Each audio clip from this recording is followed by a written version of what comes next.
The do's and don'ts of running your own photography business. Most of us got into photography because we love taking pictures. Then you make the transition to being a business owner and you have to learn an entirely new set of skills. Well, I'm going to give you my top 5 do's and don'ts of running your own photography business so you can start making real money and avoid the starving artist trap.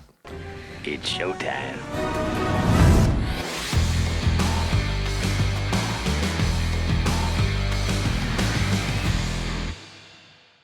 Hello, my name is Mike Lloyd. I run a multi-six-figure boudoir studio in Silicon Valley, California, and I like making money. I'm also self-taught. I've learned a lot along the way about what to do and what not to do, some really tough lessons, and I want to share some of those things with you. So number 1, treating your business like a business. Number 2, don't take it personally. Number 3, track everything.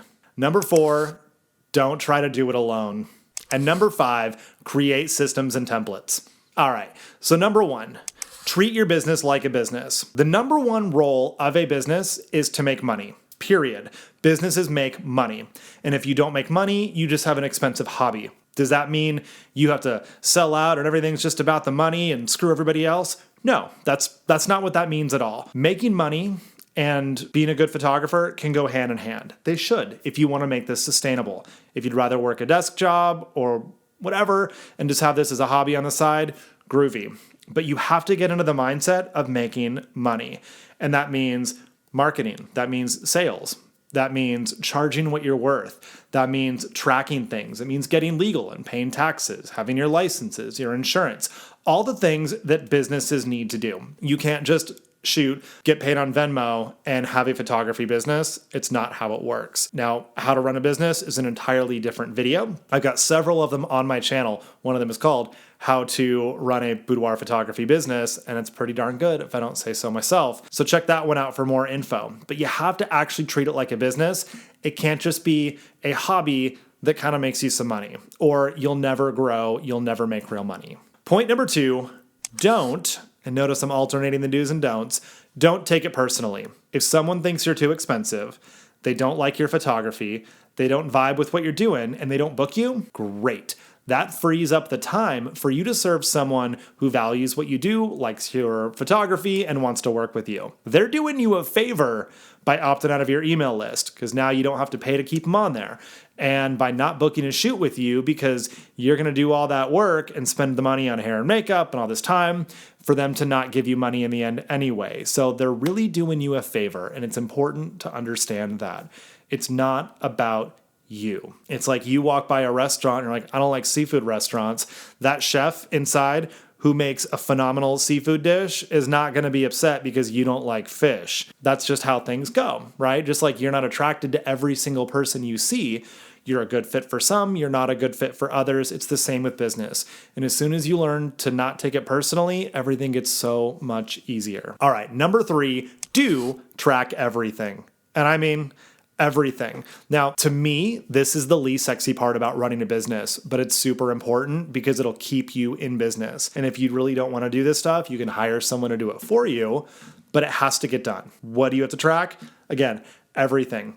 How much do you spend on every single shoot? How much do you make on every single shoot? What is your actual profit versus revenue? Let's talk about marketing. How many different campaigns do you run throughout the year? How many people do those reach? What is your conversion rate? How can you improve those? How do the ads convert? How do your landing pages convert? Do your consults convert? Where are the breaks? Because when you track everything, you're like, I've run this campaign and I've offered this great deal, but nobody booked. Maybe your ads are getting a ton of clicks to your landing page, but nobody is booking you from the landing page. So maybe your offer isn't great. Maybe the call to action isn't clear. Maybe the button color is not the right color. And it could be something as stupid as that, right? And I say stupid, seemingly insignificant. But if you change the opt-in button from red to orange, suddenly you could get 10 times the number of conversions. It's all just an experiment. But if you don't track, you're never going to know where success is falling off, so you can fix that thing and continue making money. Tracking your income, tracking your marketing, everything. Which types of clients spend the most money? Then go after more of those. Which ones don't spend very much money? Stop marketing to them. knowing all of this information helps you make smarter decisions and helps you make more money in less time. And that is sexy.